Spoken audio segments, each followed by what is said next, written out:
Perkenalkan, nama saya Siti Komaria dengan nomor NIM 20231 2610332. Di sini saya akan memenuhi tugas UAS mata kuliah PAI SMP yang diampu oleh Bapak Muhammad Zian Noval MPD, yaitu membuat video pembelajaran.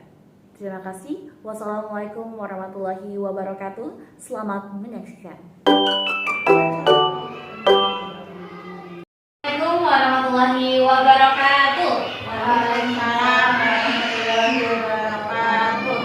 Selamat pagi anak-anak semuanya. Selamat pagi Bu Guru. Gimana kabarnya anak-anak hari ini? Alhamdulillah, luar biasa. Allahu Akbar. Oke, anak-anak, hari ini kita akan belajar tentang sesuatu hal yang bisa kita implementasikan dalam kehidupan kita sehari-hari. Coba, ada yang bisa tebak nggak kita mau belajar apa hari ini? Ada yang tahu? Tentang agama. Oke, tentang agama. Selain itu, modernisasi.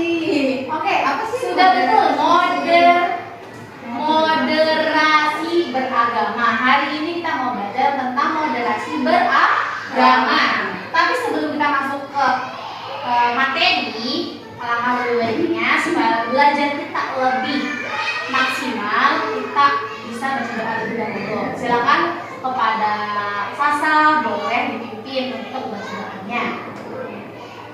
Doa sebelum Bismillahirrahmanirrahim. Wa bil Islami dina wa bi Muhammadin nabiyya wa rasulah. Rabbi zidni ilman warzuqni fahman. Amin ya rabbal alamin. Amin. Sebelumnya, Ibu mau absen dulu hari ini. Leli ada? Ada Ibu. Oke. Kalau Sasa ada? Hadir Bu. Oke. Alhamdulillah ya sudah hadir semua. Jadi anak-anak, sebelum Ibu masuk ke materi moderasi beragama, kemarin Ibu sudah bilang kalau agama di Indonesia itu ada berapa? Ada yang tahu, masih ingat? Empat apa aja itu? Islam, Hindu, Kristen, Buddha. Nah, dari Konghucu dan Katolik. Ya, ada 6 agama di Indonesia. Setelah itu ada banyak sekali di Indonesia itu suku, ras. Jadi di Indonesia sangat beragam. Makanya kenapa sesuai dengan arti Bhinneka Tunggal Ika, yaitu berbeda-beda tapi atas satu jua. Nah, tapi di sini kita bukan bahas tentang sukunya, bukan bahas tentang rasnya, tapi kita bahas tentang agamanya. Nah, teman-teman semuanya, jadi secara singkat saja untuk pengawalan, moderasi beragama itu adalah cara beragama yang tidak ekstrim, dalam artian bersifat netral. Bersifat apa? Netral. Tidak berlebihan ke kiri ataupun ke kanan. Kalau dalam Islam itu Allah menyebutnya sebagai ummatan wasaton, yang artinya umat yang berada di tengah, adil dan seimbang. Nah, teman-teman, jadi artinya ini moderasi beragama, kita itu tetap teguh pada keyakinan kita. Misalkan Leli keyakinannya Islam, berarti dia berpegang teguh dengan keyakinannya. Misalkan Sasa, agamanya Buddha, berarti dia harus tetap teguh dalam keimanannya, keyakinannya. Dan juga di antara teman-teman semuanya itu harus kita saling menghargai. Yang pertama, tidak boleh kayak agama kamu selalu kayak gini ya, gitu, berbeda sama agamaku yang kayak gini. Merasa agama yang paling benar, padahal semua agama itu benar. Karena semua agama itu benar dan memiliki cara beragamanya masing-masing. Dan juga kita sebagai umat yang beragama, kita harus memiliki sifat yang pertama bijak, yang kedua itu damai, dan tiga yang penuh toleransi. Coba Ibu mau tanya, arti kata toleransi itu apa? Toleransi, menghargai sama enggak? Iya, menghargai satu sama lain. Terus? Ya, secara singkat, secara sederhananya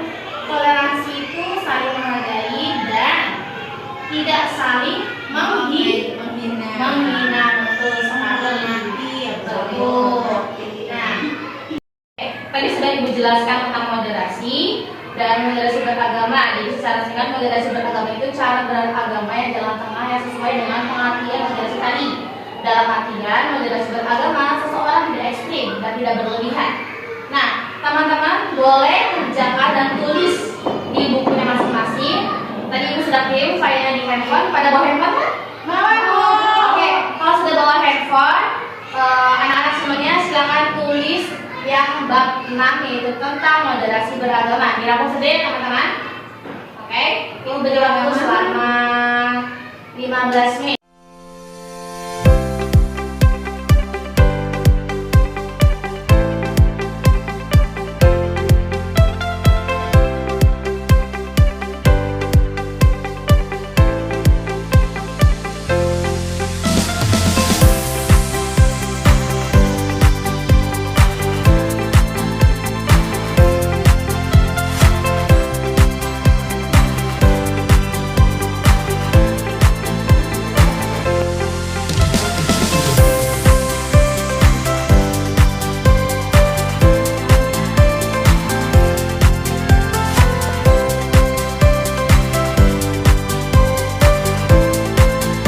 Gimana? Anak-anak sudah selesai menulisnya?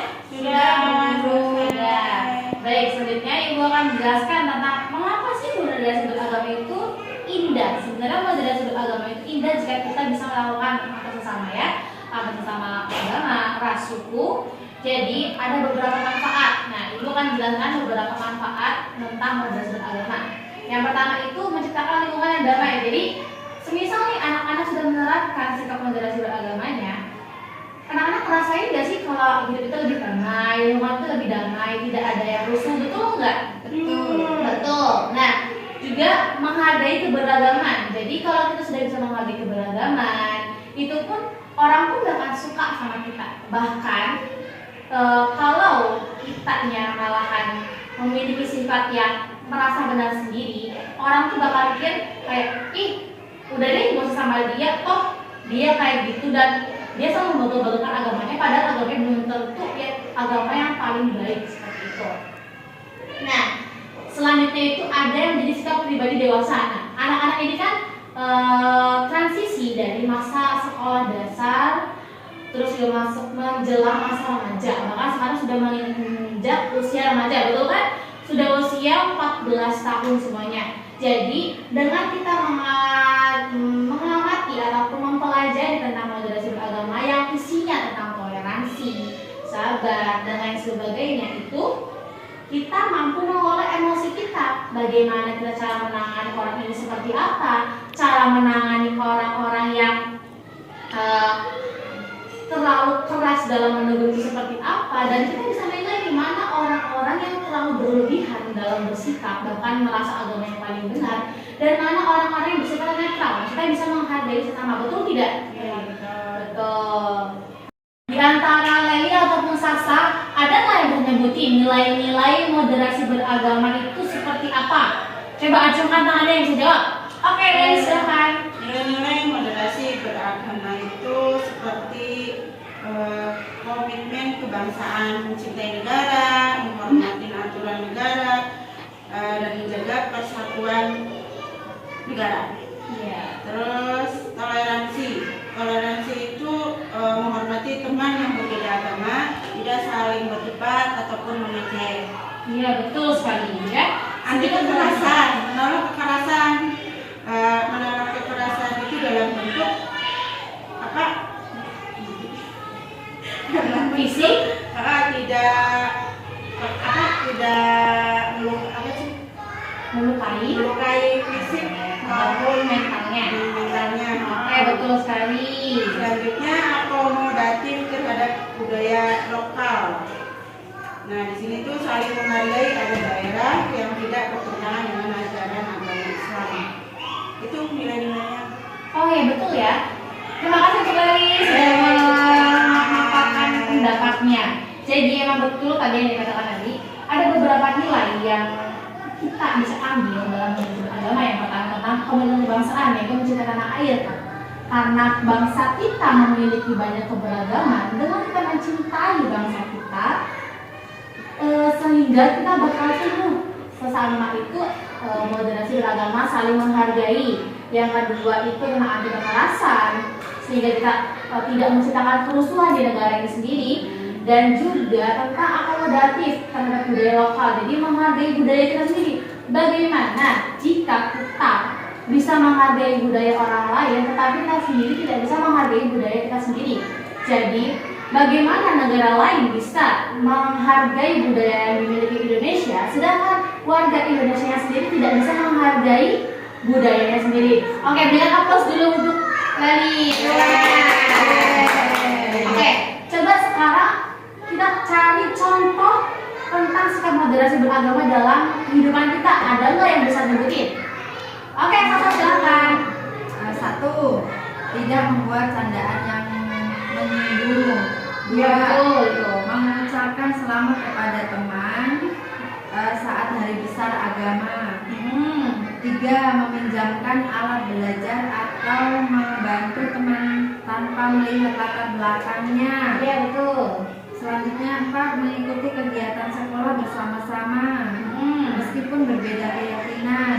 5. Tidak menyebarkan konten hoax atau kebencian di media Iya, sosial. itu adalah contoh-contoh sederhana. Berikan tepuk tangan dulu untuk Sasa.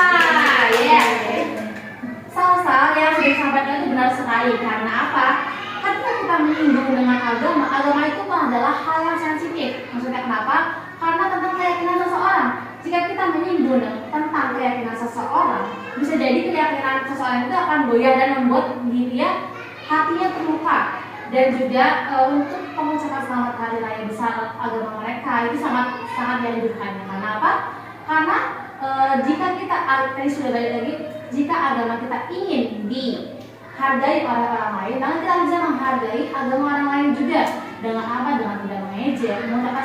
Oke, jadi coba ibu beri tugas ke Lali dan Sasa, yaitu tolong carikan contoh konkret yang membedakan agama dan beragama, dan nanti anak-anak semuanya jelaskan satu persatu.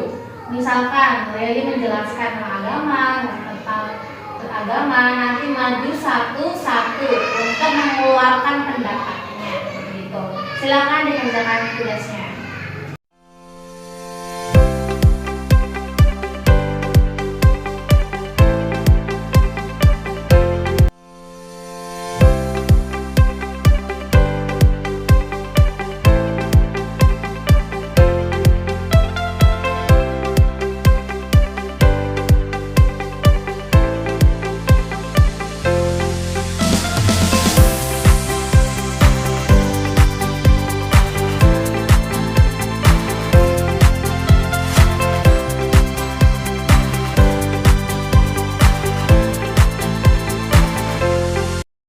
Sudah selesai diskusinya, teman-teman? Sudah. Sudah. Jadi silakan boleh Lali dulu, boleh Sasa dulu untuk bisa mengeluarkan pendapatnya. Ya, siapa dulu yang mau? Oke, Lali dulu boleh. Apa? Enggak. Maju tadi Bu. Di selanjutnya ada. Nah. Oh, berarti dia ngomong.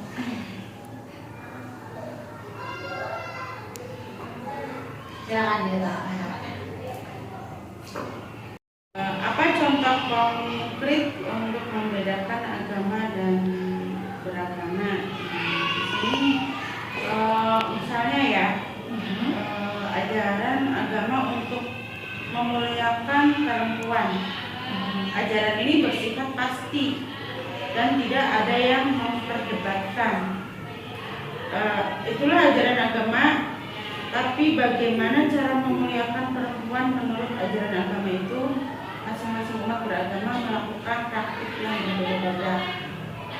Itu yang disebut beragama. Beragama. Oke, terus? Lalu dia lagi tanggapannya mau dikeluarkan?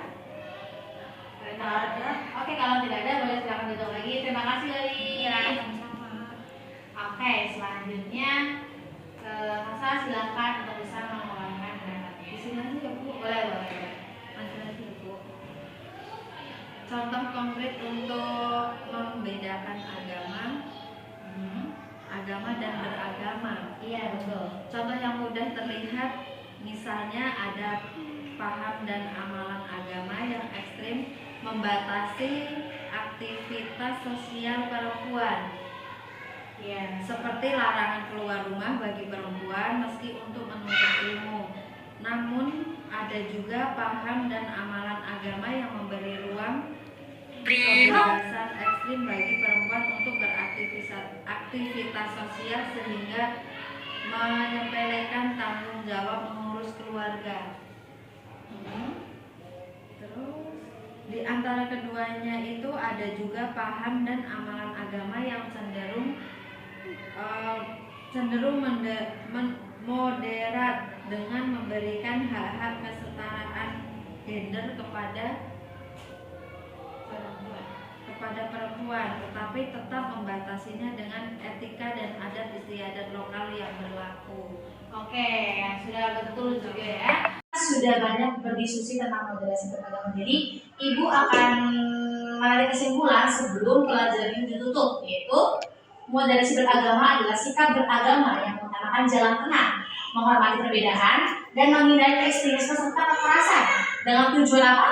Menciptakan kerukunan, kedamaian, dan kebersamaan antar umat beragama. Sehingga moderasi beragama ini bersifat fundamental yang penting untuk menjaga keutuhan, kedamaian, dan keharmonisan bangsa yang maju seperti bangsa Indonesia. Bukan berarti moderasi ini melemahkan keyakinan atau kebebasan beragama, tetapi sebagai cara beragama yang bertanggung jawab dan yang lebih beradab. Itu sekian saja yang bisa Ibu sampaikan. Kita bertemu lagi pertemuan minggu depan. Sama-sama kita tutup dengan mengucapkan basmalah. Alhamdulillah rabbil alamin. Lupa. Sama-sama kita tutup dengan mengucapkan hamdalah. Alhamdulillah rabbil alamin. Ibu cukupkan. Wassalamualaikum warahmatullahi wabarakatuh.